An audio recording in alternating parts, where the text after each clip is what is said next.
Good morning again. Okay, today I'm not going to mess with the copier that's not working very well. Today was about division with rounding off. See, I told you we're going to get back to division. Okay, so division with rounding off. And your first section says round off to the nearest tenth. That's what we were doing yesterday. So all of those on the first row, well, let's do one. Okay, 0.87 rounded to the nearest tenth. This is little letter A on section 1. Okay, what you do, remember, for to the nearest tenth, only one decimal place, right? So this one dies. Does he get rounded up or stay the same? He rounds up. So that would equal 9/10. Okay, and then right underneath that, 2A, section 2A, can you still see that? Yes. Okay, round up to the nearest hundredth. And A is 4.629. Whoops. And oh, it even has a little blank, doesn't it, to write the answer on. Okay, so 4.629 to the nearest hundredth. And hundredths have how many decimal places? 2. I heard Raymond say it. Okay, 2 decimal places. So we're going to need the 4. And we're going to need 6.2 or 6.3, depending on this number. This number makes it promoted. So the answer is 4.63 on that one. Okay, and this is probably driving Hudson crazy because it's not perfect at all. I'm sorry. I will bring my book next time. Okay. So these are section 1A, 2A. You guys finish those two sections. Now look at section 3A for the new thing for today. Okay? Section 3A has 25 divided by 6, and the answers or the instructions say to divide, round off to the nearest tenth, just like we did in section 1. Okay? I'm going to use a different color here so you can see it a little bit better. Okay, so this is section 3A. 6 goes into 25. 4 times. 4 times 6 is 24. Ooh, I like that purple.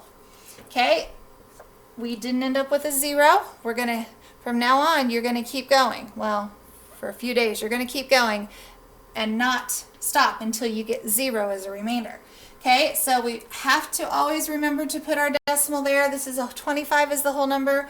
Now we're going to start using pieces of it to get it rounded off. So pretend that's $25 and you're sharing it with 6 people. Not every person would get exactly $4. There would be money left over, right? There'd be $1 left over. Okay, and if you divide $1 among 6 people, is that going to come out even? Nope.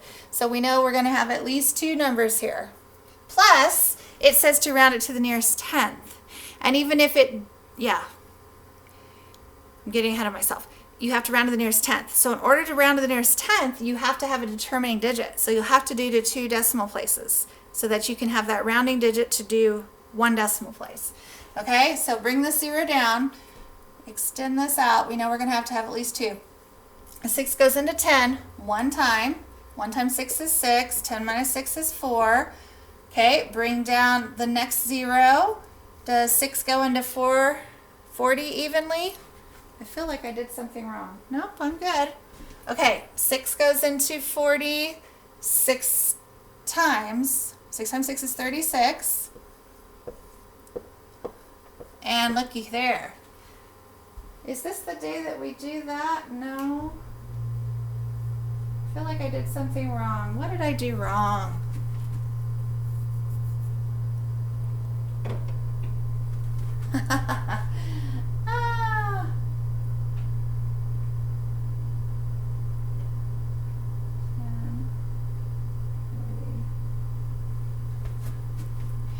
I guess we did it right. Okay, so we're going to go to the nearest tenth so we can stop now because we just needed a determining digit.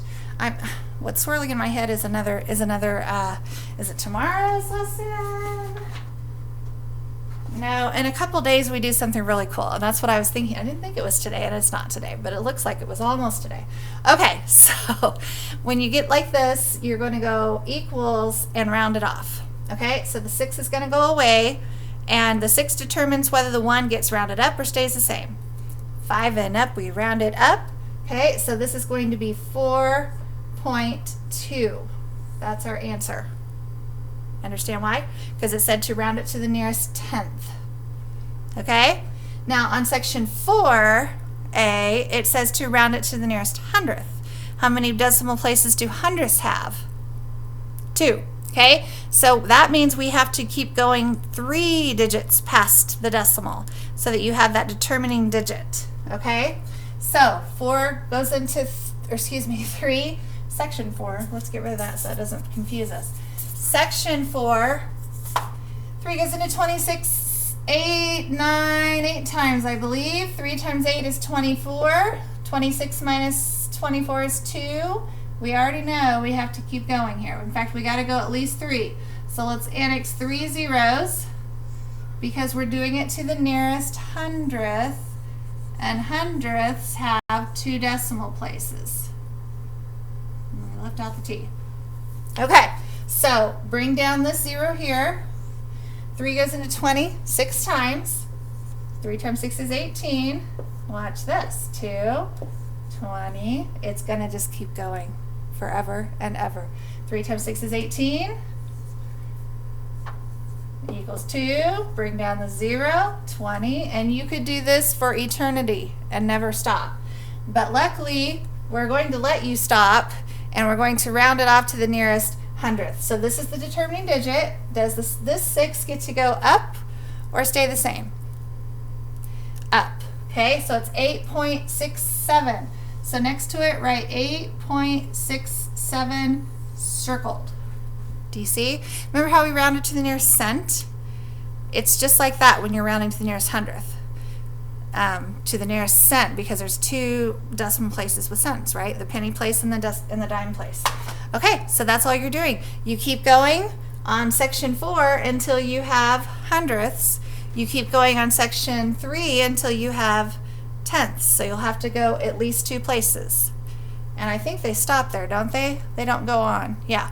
Then you go to the back and it's all just review. All right, see you again tomorrow.